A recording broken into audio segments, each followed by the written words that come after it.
नमस्कार दोस्तों, कैसे हैं आप सभी। आशा है सपरिवार स्वस्थ कुशल और आनंद से होंगे। मेरा नाम है सूरज पंत और आप देख रहे हैं एसपी रिएक्शन वीडियो। तो दोस्तों, आज की जो वीडियो होने वाली है कथा जलियांवाला बाग की भाग 4 और भाग 3 में हमने जाना दोस्तों कि ब्रिटिश सरकार भारत सुरक्षा नियम कानून के तहत अपना शासन चलाती थी। उस शासन की अवधि समाप्त होने वाली थी, इसलिए ब्रिटिश सरकार एक नया कानून लेके आई जिसे भारतीयों ने काला कानून कहा। और क्योंकि वह जो है सिडनी रॉलेट की अध्यक्ष जो अंग्रेज अधिकारी का नाम था सिडनी रॉलेट, उसकी अध्यक्षता में यह कानून बनाया गया, इसलिए इस कानून को कहा गया रॉलेट एक्ट 1919। अब आगे देखते हैं कि कहानी में क्या हुआ। तो पूरे देश में इस कानून का विरोध होना स्वाभाविक था। कानून को कानून विहीन कानून कहा गया। काला कानून इसे इसलिए कहा गया क्योंकि इसमें न तो वकील न्यायालय में कोई दलील कर सकता था और ना किसी अपील की ही कोई गुंजाइश दोस्तों इसमें थी।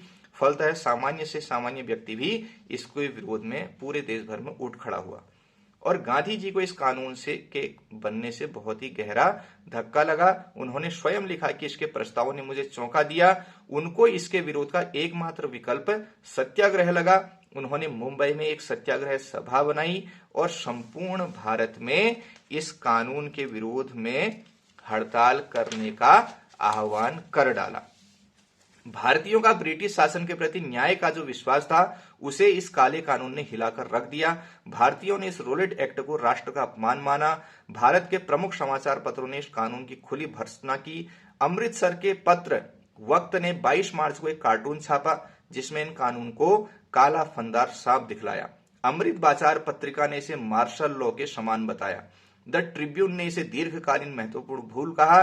तो सर्व सामान्य जनता ने इस काला कानून को लेकर तरह तरह की भ्रांतियां भी बनाई तथा इसके अंतर्गत 2 या 3 व्यक्ति भी आपस में बात करते पाए गए तो उन्हें गिरफ्तार कर लिया जाएगा।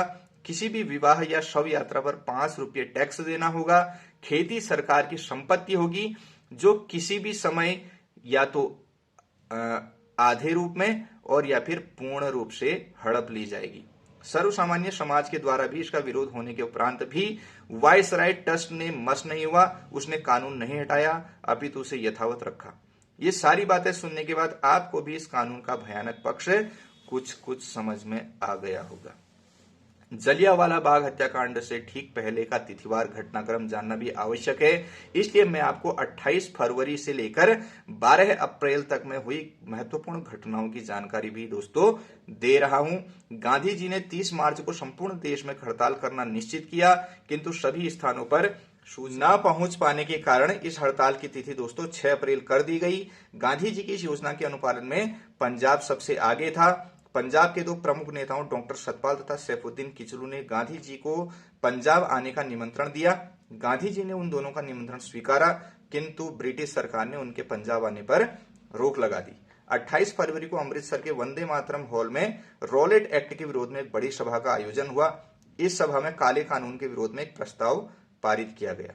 23 मार्च को इसी स्थान पर फिर से एक सभा का आयोजन किया गया और उसके बाद 29 मार्च को जो सभा हुई उसमें भारत मंत्री यानी कि ब्रिटेन के मंत्रिमंडल में भारत का जो विषय देखने वाला सदस्य था उससे प्रार्थना की गई कि वह रॉलेट एक्ट पर वीटो करे और इस कानून को वापस ले।